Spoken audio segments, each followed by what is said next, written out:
Most people don't even notice it. It's just a small structure made of cinder blocks that sits at the southwest corner of 4th and Battery in Belltown. But to Rick Rada, longtime superintendent for maintenance for the Washington State Department of Transportation, it's a symbol of another era, one that's about to come to an end. I love the old structures. This is another one of them. I love the old 520 bridge. It went away. That was sad. I've watched a lot of upgrades over my career, and this is another one that it's sad to see go away.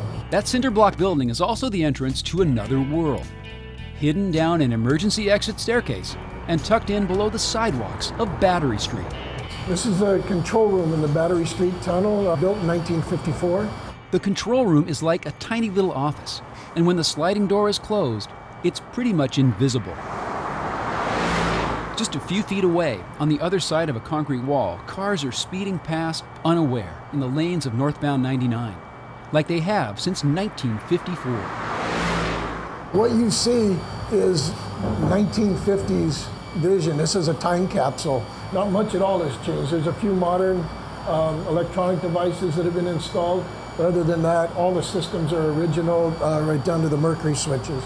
This controls the fire system for the Battery Street Tunnel. So it's 1950 technology. It's just a water system. There's no foam, that sort of thing. If it reads, temperature rises significantly fast, it'll alarm and trigger a dump of the water system. Fire or smoke will do the same thing. So this is just a diagram of the sprinkler system in the zone, what systems are where, with the street names, and where to find the different fans are marked. They've got it all labeled out. Need help from the sprinkler company? Just dial Main 3 4780. The Battery Street Tunnel was built as part of the construction project that took Old Highway 99 off of city surface streets and onto the viaduct to bypass all that downtown traffic. Early designs for Battery Street envisioned a sunken but open road, or what was in those days called a subway. Though the subway name never really caught on, it did stick for a while, as these old photos and newspaper clippings clearly show. And changing the subway to a tunnel meant more than just calling it by a different name. Engineers had to design ventilation to get rid of vehicle exhaust and a sprinkler system in case of fire. In July 1954, before the tunnel was open to traffic, they tested both systems to make sure the now enclosed roadway was safe for cars and their occupants. 6 decades later, with only minor upgrades, those systems are still doing their job, even as the Battery Street Tunnel is about to be bypassed by the new Highway 99 and Deep Bore Tunnel.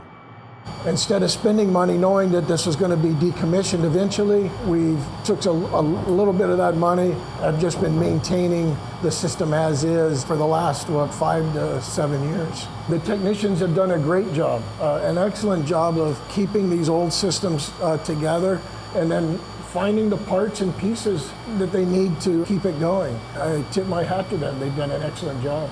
While the technicians notice when the safety systems need maintenance, what about all those Battery Street Tunnel drivers? Did they ever notice the control room? Yeah, I don't think many people do. You drive through and you're paying attention to the cars in front of you, and that's about it. In addition to maintaining the vintage safety systems, WashDOT inspects the tunnel twice a year and gives the walls a good scrub, which is also done for safety. The walls are white to help for visibility and reflection so you can see braking lights ahead of you. This tunnel is on a curve, so when you see braking lights and reflecting off of the wall, it helps you warn you. So you do try to keep it clean. We try to have it cleaned every 6 months and wash the walls, but the cars going by do keep it pretty filthy awfully quick. We have a large machine with a spiral brush on it. We call it Mr. Bubbles. We try to get it out here. We run a flusher truck by first, soaks down the wall, and then we bring the truck back by with its automated arm on it, and the person controlling it, and it scrubs the tunnel. But safety in the Battery Street Tunnel isn't only about old-fashioned things like soap and water. Some of the traffic monitoring is new. We do have gates, on either end of it that were installed, so if we do have a problem in the tunnel, the signage goes up and the gates come down to stop traffic from entering. So there's a couple new things, but for the most part, this is all original. What also appears to be all original is the old desk in the corner, and even a remarkably intact vintage bathroom. Did this 1954 control room actually once serve as someone's office? There may have been somebody in the very beginning that worked here, that monitored, that saw an alarm and manually did that. If there ever was a somebody who sat at that desk, he's been retired for a long time. And now Rick Rada is retiring too. In fact, just a few days after we filmed this interview. Oh, it is sentimental, but I've been looking at a lot of things now, and so over the last 34 years, I've watched all the upgrades. I think the upgrades are nice. They're needed for safety and efficiency and all that. But it is sad to see some of these old structures go away. And the folks at WSDOT are sad to see Rick Rada go away too.